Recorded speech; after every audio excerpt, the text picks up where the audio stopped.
Good morning, everyone.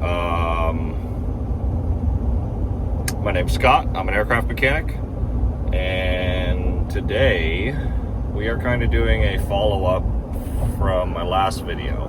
Last video was recorded yesterday, so we weren't able to get to the Embraer Praetor yesterday. We ran out of time, and we also have a potential oxygen leak on the Lear 75 that yesterday we bagged the masks on. The crew oxygen masks, we put bags around them to see if they were leaking. And so today we are going to start off going back to the Lear 75, checking on those masks, spending a little bit of time seeing if we can figure out where the oxygen leak is, and seeing if we could correct it or if we need to order parts. And then after that we'll run by the Embraer Praetor, do its service check, as well as I'll show you guys briefly what we do to update databases on those. The aircrafts periodically, and it's typically once a month, you do a bunch of databases. There are certain databases that can only get done once a year, and then there are certain databases that get done about every 2 weeks. And what these databases are is essentially the airspace and the land and all sorts of stuff are constantly changing. So if there's a change to a common route, or if they build a new building, or if a runway gets closed down on an airport, all the information that the pilots need that's ever changing that is loaded into the aircraft gets updated via these databases. So I'm not a pilot.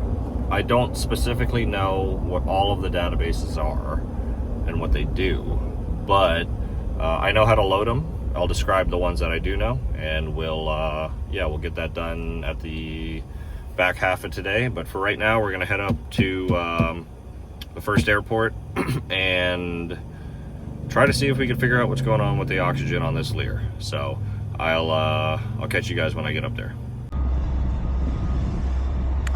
All right, guys, we are back at the Lear. I'm just looking up this oxygen bottle in case I got to get in there, and it is right in the nose, and the regulator and all the connections are sitting on the right hand side. So the manual makes it sound easy if we had to remove the whole bottle, which means it should be relatively easy to get to. We'll pop the right hand well, first we're going to check the masks to see if one of those bags are inflated, and then we'll pop if not, we'll pop the right hand avionics panel on the nose and get to this bottle, and we'll use some leak detection fluid, which is basically just soapy water, but we buy actual leak detection fluid. There's nothing corrosive in it. It won't hurt anything on the airplane. And we'll see what we got. So let me get the plane opened up and we'll check these masks. So first thing, let's see if we actually have a leak. Yesterday we came in and it was sitting at 1700, so that is right in the middle of the green band there. Today it looks like we dropped about 50 psi overnight. More than I'd like to see, because, you know, if it's been 12 or 18 hours since I checked it last and it dropped 50 psi, then it's losing, let's just say 100 psi a day, which means if we're at 1800, that means we'll have to service oxygen before we make it to a week, when we're down, you know, to 1100. Ideally we want to dispatch with it in the green all the time. So we want a tight oxygen system, not leaking. This is another area that's prone to leak, and the leak actually isn't coming from here. What this is a overpressure indicator. So if I were to service this up over 2000 psi, the regulator on the oxygen bottle has an overpressure relief valve that would then, it's got a line coming off of it that goes to this, and this green disc would blow out. So we'll apply leak detector here because it'll tell us. Sometimes these overpressure relief valves just start leaking. I just had one leaking on a Gulfstream G550, and it requires basically replacing the whole oxygen bottle. But this is a nice easy place to leak check, and it'll indicate whether you need a new oxygen bottle and regulator assembly or not. So But yeah, we'll hop inside and check these masks. Hopefully it's just a mask.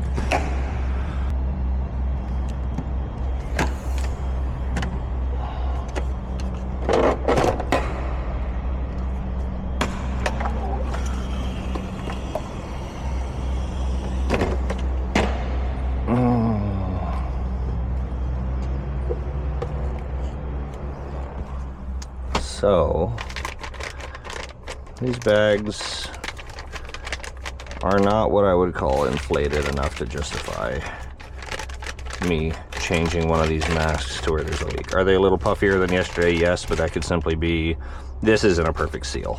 So, but I'd expect them to be a lot larger,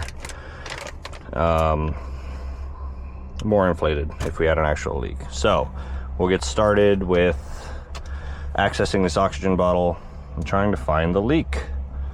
We've got tools, an airplane, and a can-do attitude.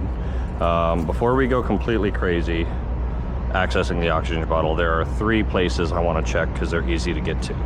So this is the first one that I was talking about, this relief indication. So this is our leak detector, Sherlock, and it makes bubbles. And if there was a leak, we'd be seeing bubbles growing. So that is a good sign, because it means we're not replacing a oxygen cylinder regulator assembly. The other place is actually where the masks in the cockpit connect into. They use these quick connect fittings, and this fix may be as simple as just reseating one of those quick connect fittings. I'll show you the co-pilot side because it's easier to see. Pilots, they're both they both suck just a bit the same. So this is where they connect.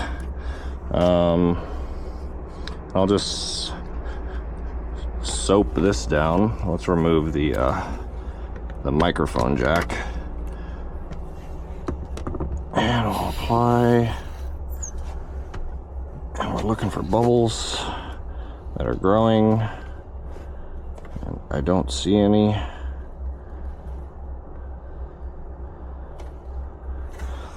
We'll wipe it dry.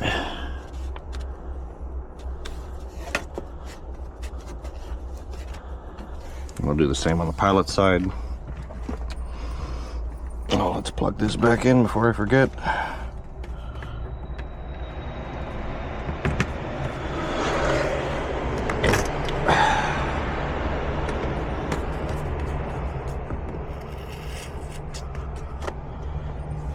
A little bit of bubbles. Run my finger around it, make sure we got everything covered.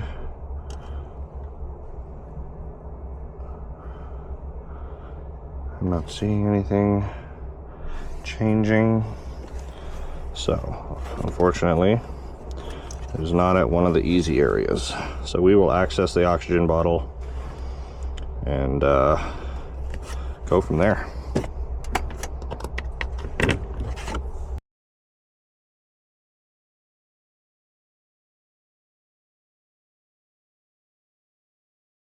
So, in this nose compartment, let's see, let me dim this down. Got our oxygen cylinder, our gauge. There's a difference between the 2 gauges. So this one's showing, oh no, it's about the same, 1700. 1550, 1650, 17, no, 1600, 17, yeah, 1700. So still not where it should be. Here's our servicing port. So we'll actually check that as well. This is a little check valve that allows the oxygen to come in, make its way to the bottle, but not let it escape. So we'll check that, check this connection, check all the connections on this regulator, check the gauge really good, and basically any oxygen connection we can get to up here, even like these little swages. That would be really bad if one of these was leaking, because then we're changing an actual line. So yeah, we'll take a look at that. This was where that overpressure relief indicator comes off. So this port right here would be our overpressure relief valve. So basically once it gets to a certain pressure, it'll blow out. So let's snoop it. I say snoop because that's like the nickname for this stuff. We've got a rag. Let's protect this box.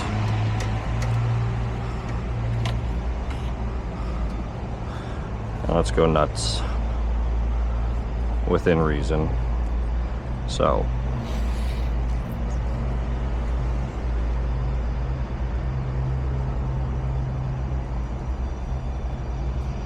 let me get a mirror. I just want to look at all angles of this.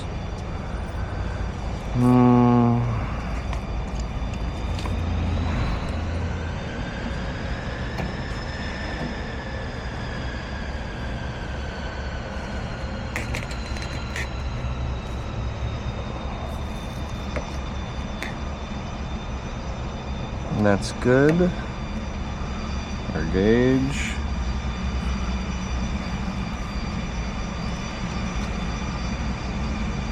I don't love just putting fluid on it, but it works still. It'll make bubbles if there's a leak. I try to get suds on there.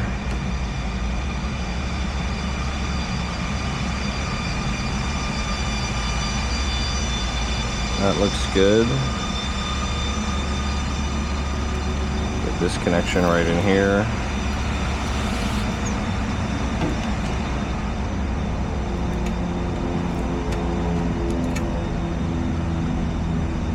And the goal is to encapsulate any connection in the soap, because then it'll make bubbles. That looks good. I'll check this little port. That looks good. I'll check. This is our oxygen pressure transducer. So this takes the pressure, turns it into an electrical signal, sends it to the cockpit. So we're actually going to soap down this whole 90 here.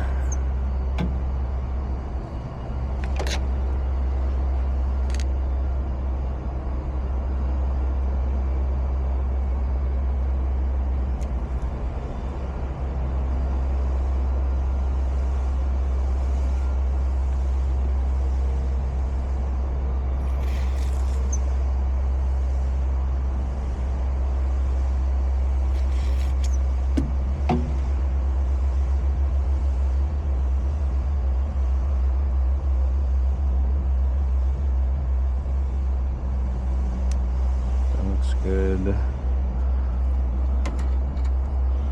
Another fitting over here.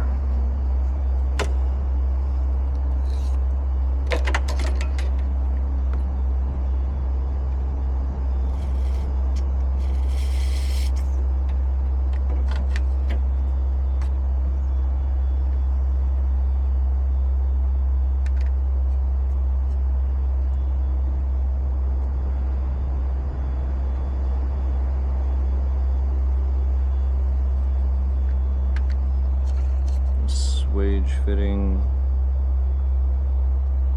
looks good. Do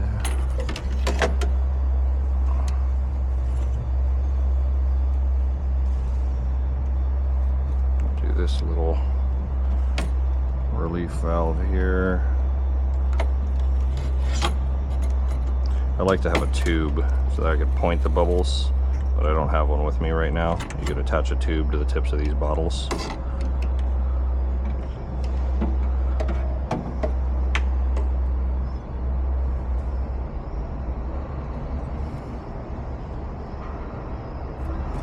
Good.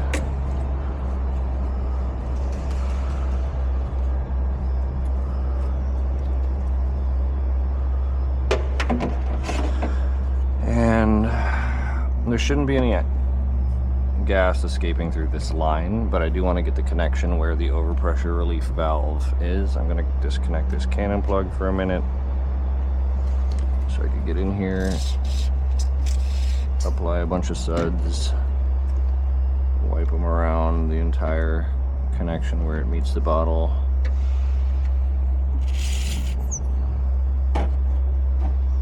Get my mirror in there. Check the back side.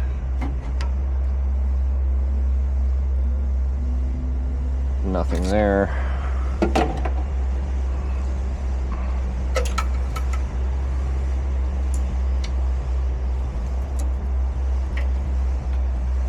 This normally gets zip tied here, so I'll grab a zip tie so that it's not dangling around all over the place. Secure that. So, and then the last place is where the regulator actually screws into the bottle. So that's going to take a lot of suds. Gotta get it all the way around.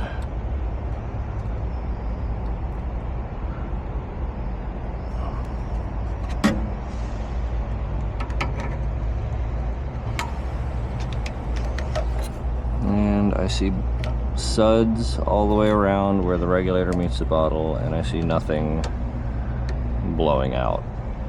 So that's tight. Everything on the bottle is tight, which is good and bad. It means our bottle's good. We don't have to change our bottle out.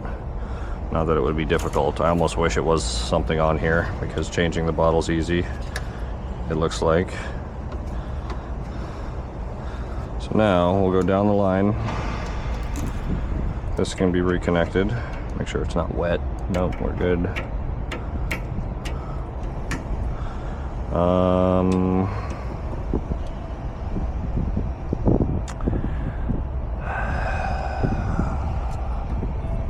Any connections in here? No, we do have some swages right here. And swages are basically a mechanical permanent lock where two lines meet. They could look like all sorts of different things. I got suds all the way around. That looks good. Yes, sir. Yeah. You need me to move it? Yeah. Where do you want me to put it? We had a little interruption there, but so now we'll, the bottle is good. The lines coming directly off the bottle are good. So I want to check the servicing port real quick. Need a 7/16 wrench for that. Give me that. And the connections to the servicing port. I have had these servicing ports leak before on other aircraft. So, and this is the piece that gets touched the most often. The crew oxygen mask, sometimes they get tested, sometimes they don't. But this, at least once a month, is getting messed with. So, we'll check the actual check valve portion of it. Make sure we don't have gas escaping. And we do not. So let's get that cleaned out really good so we don't introduce any fluid into it.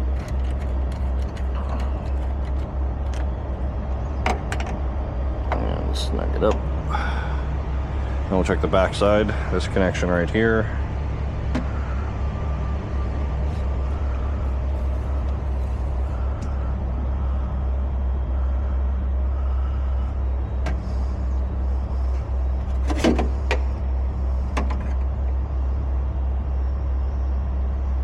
I see nothing. We've got another swage fitting down here. I'm starting to lose hope, so we'll check that.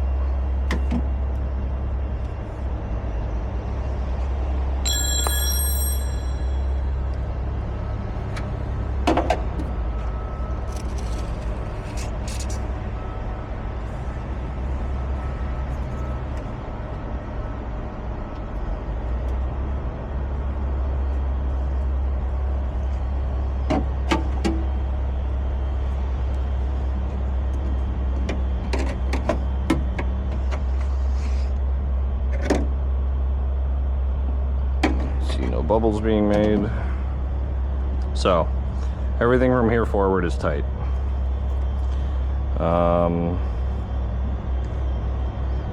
Not leaking out of the overpressurization valve. Everything on the bottle's tight. Let me just make sure I didn't miss anything on this regulator. Get did the neck. Okay. And let's see if there's anything. So basically, off of this bottle, this line then feeds the entire aircraft, crew and passenger. So it looks like it comes in here. I might be able to see if there's any other connections between there and there. If not, I'll snoop that connection, and then we'll know everything forward of the forward pressure bulkhead is good.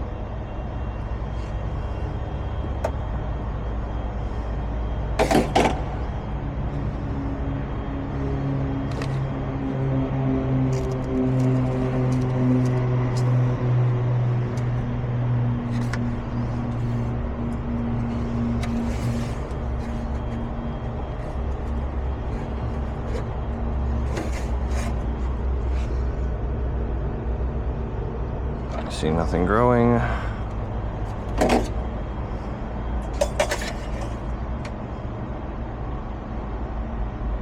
Nothing growing. All right.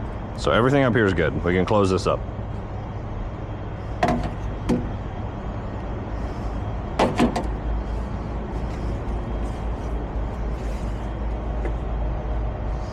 That means our issue more than likely is in the cockpit. I'm gonna look up where there's usually an oxygen controller. There's going to be some lines going to the pilot's masks. The way these systems work is until there's a reason to send oxygen into the cabin for the passengers, it won't. And that reason would be a sudden drop in cabin differential pressure, causing the cabin altitude to exceed a set limit. Usually it's somewhere between 10,000 and 15,000 feet. And that the reason we use oxygen in the air is to prevent hypoxia, which is an absence of oxygen in the blood. The crew masks always have oxygen going to them. They are priority. If anything were to happen, they want them to be able to land the airplane. If the people in the back pass out for a little while while they're trying to get the airplane on the ground, it is what it is. They can be resuscitated. But if the crew pass out, then that's not a good day. I'm sure you can imagine why. So the passenger side of it, which are the drop down masks with the yellow rubber face things that you see whenever you get on an airline. That ain't right. Whenever you see when you get on an airline, when the passengers can have oxygen, the system pressure within the lines going to the passenger masks actually cause them to deploy. So currently we don't have any masks deployed, which tells me oxygen isn't even getting back there. Even if it was a slow leak, allowing oxygen to get back there, pressure would build up over time and cause the masks to drop. So my suspicion is that we have a leak somewhere between the forward pressure bulkhead and the passenger oxygen controller, or between here and the ports that the crew masks connect to. So I'm gonna do my research. I'm gonna hop on the laptop, see where all of this stuff is, and see if I can get access to it. If it's too much to access today because they fly tomorrow morning, then what we're gonna do is we're gonna top them off tomorrow morning, let them fly, and just monitor it closely. The rate of the leak that we have does not make the aircraft unairworthy. It simply makes it more difficult to stay on top of. They can fly, if they're serviced up full, they can fly the full range that this aircraft is capable of flying and still have enough oxygen to, basically it'll still be in the green. So I'm not concerned with that. You know, we're losing an estimated 50 pounds in 24 hours. The range on this Lear, I don't know what it is, but I think it's only like 3 or 4 hours, which means if we service it all the way up before we fly, by the time they land, even with a leak, there's still going to be, theoretically, enough oxygen that would be required for dispatch, which is essentially how many passengers you have and your pilots needing oxygen for a set amount of time in the event of emergency. Because once they drop down below 10 or 15,000 feet, then they're breathing normal-ish air that is filled with enough oxygen that they can breathe normally and don't have to use the masks. So if that's the case, it is what it is, and we'll know that we have to dig deeper in at a later date when we have more time with the aircraft to basically seal this system up completely. Seemingly, they all leak a little bit, but this one's leaking more than I'd like to. So, all of these are good. Let me just, can I get a little bit more out of them? I'm just gonna do these all by hand just to make sure they're tight enough, and wipe this panel off and go from there. Okay, we are screwed. Not really. So that line that comes through the forward pressure bulkhead goes directly to the passenger control valve that I was talking about. And that valve is here, which means the headliner would have to come down to get to it. Then off of that valve, it tees off and goes to each of the oxygen masks. So essentially, right now, I don't have the time to take that apart. I spoke to the crew. Like I said before, it's not a big enough leak to where it's a safety of flight issue. It just, this airplane used to not leak, and now it leaks, so we want to get it fixed. But for right now, there's not much we could do with our current flight schedule, and there's no reason to ground the aircraft over this. So we're going to stay on top of it. The next time I get a chance to spend some more time with the airplane, I'll drop this headliner, pull the sidewalls of the cockpit, get to those connections, and try to target where it's going on. In the meantime, we'll just service it more frequently before each flight, and stay on top of it and make sure we're dispatchable. So for now, I'm going to restow these oxygen masks, and we will move on to the Praetor. So I'll catch you guys when I get to the Praetor. We are on our way to the Praetor. The Lear's all closed up. I went ahead and serviced the oxygen to as completely full as I could safely get it. I might split this video up. I don't know. I'm trying to keep them shorter, like half an hour, 45 minutes, but I seemingly keep making hour-long videos. And that's just because I don't like having to sit there and edit videos for that long, because the only time I get to do so is after the kids go to sleep, and then that's me and my wife's time, and I'd rather not be glued to my phone. While I do enjoy it, I would rather be able to spend less time editing to get one video up and split it up into smaller videos. So if I decide to do that, I'll use this clip. If not, this clip goes in the trash. But if this is the end of this video, which if you're seeing this, it is, thank you guys for watching. Next video I'll be doing a service check and databases on the Embraer Praetor. That shouldn't be too bad. Some things are different, hydraulic system's different, databases you guys haven't seen me do yet. So we'll go over all of that for the Praetor, and we'll go from there. So thanks everybody, like and subscribe, and enjoy yourselves.